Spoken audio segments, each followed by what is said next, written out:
menunjukkan bagaimana Habib Rizik dicintai oleh masyarakat. Habib Rizik dicintai oleh kita semua para pecinta-pecinta beliau yang setia di bawah komando beliau. Maka insya Allah mudah-mudahan beliau senantiasa diberkahi dan juga dirahmati oleh Allah Subhanahu wa Ta'ala. Saudara yang dimuliakan oleh Allah Subhanahu wa Ta'ala, maka oleh sebab itu persiapkan dirimu untuk mengawal dan menjemput kepulangan Habib Rizik, saudara. Insya Allah dalam waktu dekat beliau akan kembali ke tanah air, saudara. Kita terus berdoa meminta kepada Allah, insya Allah dalam waktu dekat beliau bisa kembali ke tanah air dengan sehat dan selamat, saudara. Maka siapkan dirimu untuk mengawal beliau dimanapun, saudara. Persiapkan dirimu, persiapkan zahir batinmu, persiapkan daripada semua yang kau miliki untuk mengawal para ulama dan khususnya imam besar kita Al-Habib Muhammad Rizik bin Husain bin Syihab. Saudara yang dimuliakan oleh Allah, membenci para ulama hingga masuk sahabat Abu Bakar Siddiq, beliau sobek bajunya, beliau sobek ridaknya hanya untuk menambal lubang-lubang yang ada di dalam goa yang khawatir itu adalah tempat persembunyian hewan-hewan buas, saudara. Tinggal satu lubang yang belum ditutup, kehabisan kain beliau. Lalu akhirnya apa? Dipersilahkan Rasulullah masuk karena sudah aman. Dan satu lubang yang belum ditutup, beliau tutup dengan tumit kakinya, saudara. Ketika ditutup ternyata lubang itu ada ular yang berbisa dan ada yang mengatakan kalajengking. Al-muhim di situ ada hewan berbisa. Duduklah berdua bersama Rasulullah, kemudian Nabi pun berbaring. Ada di pangkuan sahabat Abu Bakar Siddiq, menyenderkan kepalanya di atas pangkuan sahabat Abu Bakar untuk beristirahat sejenak. Lalu kemudian, saudara, ketika itu kaki sahabat Abu Bakar dipatuk oleh hewan berbisa, saudara. Namun subhanallah, ternyata hewan itu mematuk tidak memakai bisanya. Sebagian ulama mengatakan, saudara, ketika dipatuk berkali-kali sampai bengkak kaki sahabat Abu Bakar, saudara. Mau tidak mau, akhirnya beliau menggeser kakinya, keluar itu hewan, tidak lama masuk kembali, dan akhirnya nggak muncul lagi. Ada yang mengatakan mereka para ulama, keluarnya itu hewan mematuk sahabat Abu Bakar untuk membuka jalan semata-mata hanya untuk memandang wajah baginda Nabi Muhammad.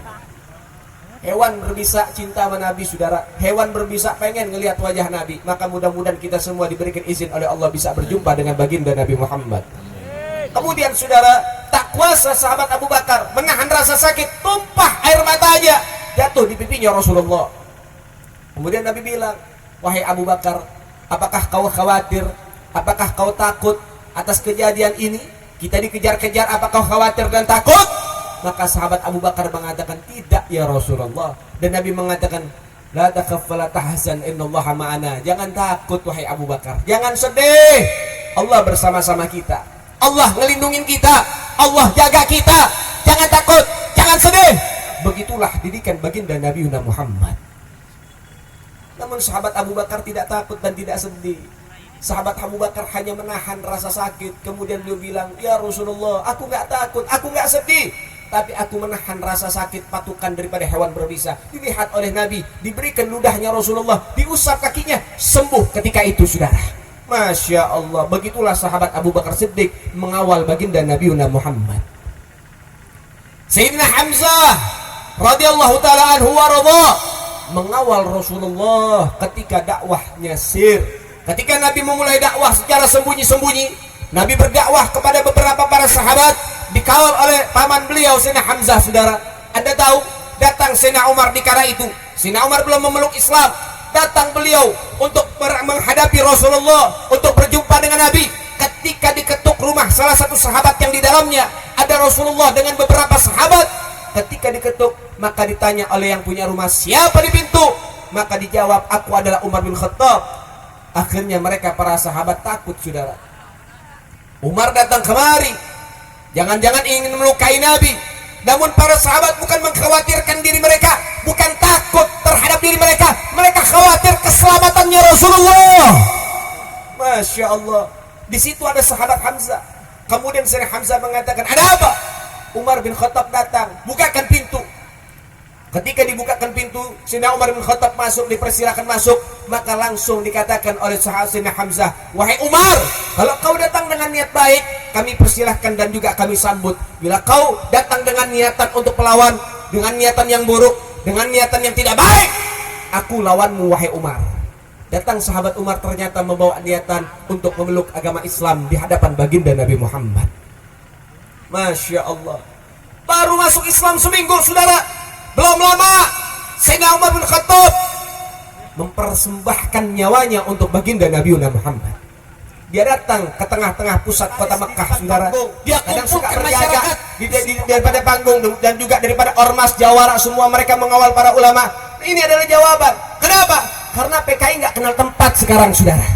Karena gerakan mereka nggak kenal tempat. Hati-hati. Kenapa bisa demikian? Kenapa bisa berani? Ada backup mungkin di belakangnya saudara. Inna lillahi wa inna ilaihi.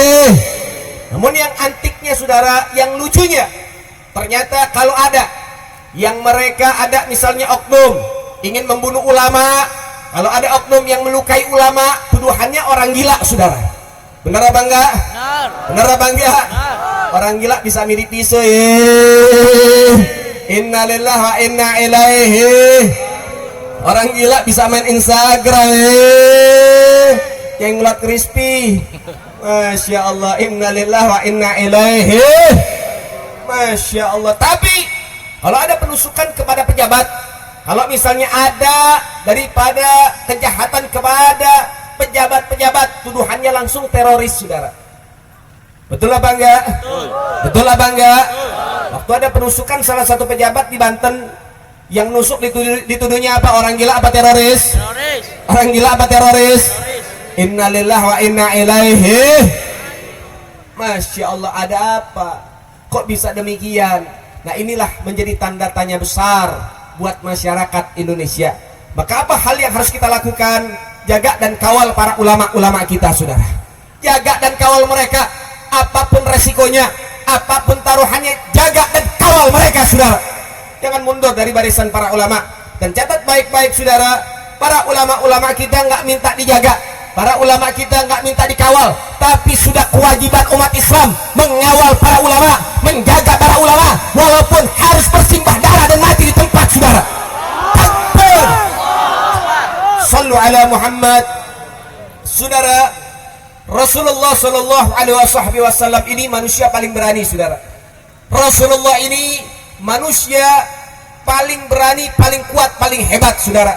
Dan adapun begitu saudara, Anda tahu ternyata Rasulullah sallallahu alaihi wasallam senantiasa dikawal oleh para ulama, senantiasa dikawal oleh para sahabat-sahabat saudara.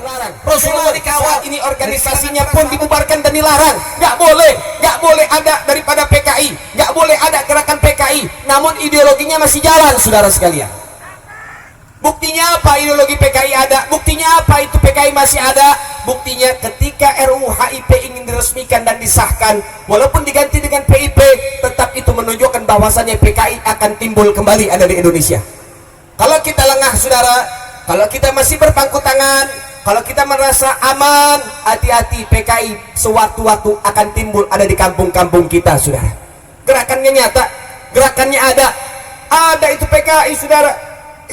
Yang mana daripada isi kandungan RUU HIP ini itu menguntungkan PKI dan merugikan daripada masyarakat luas, merugikan Indonesia. Maka oleh sebab itu di mana-mana ditolak itu daripada RUU saudara. Semata-mata untuk apa? Para pahlawan kita tidak sirna dari Indonesia. Setiap satu pejuang yang mati akan melahirkan 1000 pejuang sebagai pengganti. Sehingga dari zaman dulu ketika perjuangan-perjuangan telah dilakukan oleh para pejuang kita, Jenderal Sudirman, kemudian daripada Kiai Hasyim Asy'ari, kemudian daripada Kiai Haji Agus Salim, kemudian daripada Diponegoro, kemudian Habib Hussein Al-Mutahhar, Habib Ali Al-Habsyi, Habib Salim Jindan, kemudian Al-Syarif Hamid Al-Gadri, kemudian dari pahlawan-pahlawan yang lain. Mereka berjuang mati-matian untuk Indonesia, menjaga Indonesia, mengabdi kepada Indonesia, melayani Indonesia, berkhidmat terhadap Indonesia. Mereka telah meninggal dunia, mereka telah tiada, namun Indonesia tidak pernah habis dengan para pejuang saudara. Indonesia tidak pernah sirna dari perjuangan, sehingga lahir pejuang-pejuang baru saudara-saudara sekalian yang rela mati, rela hancur demi untuk menjaga daripada keutuhan Indonesia saudara sekalian. Ketika habis DPR MPR disusupi oleh PKI saudara. Kalau misalnya ada yang mendukung daripada hal ini dari instansi negara, maka kemungkinan besar instansi itu pun disusupi oleh PKI. Maka hal ini tidak boleh kita diamkan saudara yang dimuliakan oleh Allah Subhanahu wa taala. Sehingga miris kita punya hati melihat para ulama-ulama kita mulai satu demi satu gerakan-gerakan itu sudah mulai terjadi kembali. Dan Anda perhatikan saudara-saudara sekalian, dari tahun-tahun sebelumnya Anda perhatikan, kalau ada ulama, ada ustadz, ada habaib yang mereka disakiti, mereka diintimidasi, bahkan mereka pun tidak luput daripada kezaliman dan kezaliman, saudara. Itu terjadi di bulan September, saudara. Kemarin penusukan si Ali Jaber bulan apa? Bulan apa? Bulan apa? Innalillahi wa inna ilaihi. Banyak buktinya. Berapa banyak para ulama kita yang mereka diteror? Berapa banyak para ulama kita yang mereka diculik? Berapa banyak yang dipukuli? Berapa banyak yang diintimidasi? Dan berapa banyak yang ditusuk ada di atas panggung, saudara sekalian? Ini nggak bisa didiamkan. Ini gerakan PKI dari dulu yang musuhin ulama PKI, saudara. Yang musuhin santri PKI, yang bakar masjid PKI, yang senantiasa merusak pondok pesantren PKI, saudara. Memang itu gerakan mereka kok. Mereka memang tidak memakai nama PKI, tapi daripada OTB, apa, organisasi tanpa bentuk. Mereka punya organisasi tanpa bentuk, gerakannya masih ada, saudara. Gerakannya masih nyata, hati-hati. Dan kita bisa mengambil kesimpulan. Kesimpulannya apa? Kalau RUU, HIP atau PIP atau apapun namanya, andai disahkan daripada cahayanya Rasulullah, tepat juga bertanggal 10 bulan Muharram. Begitu luar biasa. Di tanggal 10 bulan Muharram, kemuliaan demi kemuliaan. Maka mudah-mudahan dengan keberkahan Muharram, Allah subhanahu wa ta'ala memuliakan kita dengan taqwa kepada Allah subhanahu wa ta'ala. Amin ya Rabbal. Amin. Saudara yang dimuliakan oleh Allah subhanahu wa ta'ala, di tempat ini saya ingin sampaikan, saudara, ayo sama-sama kita semua senantiasa mendekatkan diri kepada Allah subhanahu wa ta'ala, berzikir kepada Allah, bersalawat kepada Nabi, beristighfar mohon ampun kepada Allah subhanahu wa ta'ala, untuk supaya bala dan musibah disingkirkan dari Indonesia, saudara. Kemudian saudara dimuliakan oleh Allah subhanahu wa ta'ala, doakan terus kepada imam kita Habib Rizik, mudah-mudahan senantiasa diberikan perlindungan oleh Allah subhanahu wa ta'ala, disehatkan oleh Allah subhanahu wa ta'ala, diselamatkan oleh Allah subhanahu wa ta'ala. Kami berjanji rela binasa demi agama, wahai prajurit, tanpa lelah, walau takkan mundur. Allah takkan mundur. Wahai para pejuang agama, wahai para singa-singa Allah, musuh sudah di depan mata, kejayaan menanti kita, kejayaan menanti kita. Maju ayo, terus maju. Ayo naikin flashnya, yang kompak. Rela binasa demi agama, wahai prajurit, membela Rasulullah, berjuanglah tanpa lelah, walau harus merangkak dengan mata, takkan mundur. Allah takkan mundur.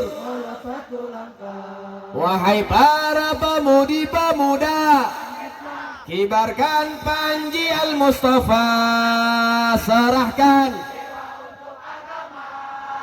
mencari syahid di jalan Allah. Maju, pantang menyerah, walau bergelimangan darah, akan menjadi saksi di sisi Allah. Mati syahid adalah hari raya. Prajurit pembela Rasulullah, untuk agama, bangkitlah untuk negara, satukan hati, satukan jiwa. Musuh di depan mata, lawan dia sampai berdarah, akan menjadi saksi di sisi Allah. Mati syahid adalah hari raya. Maju ayo,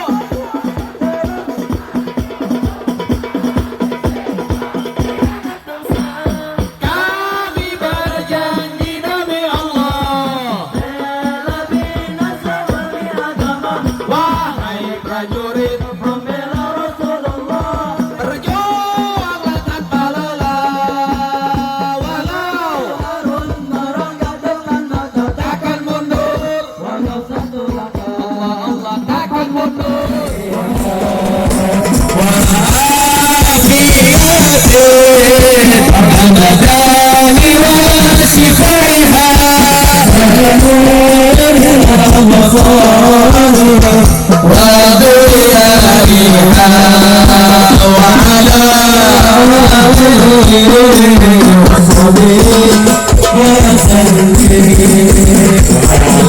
berjuta kata fitnah pada ulama, cinta kami pada ulama akan silahkan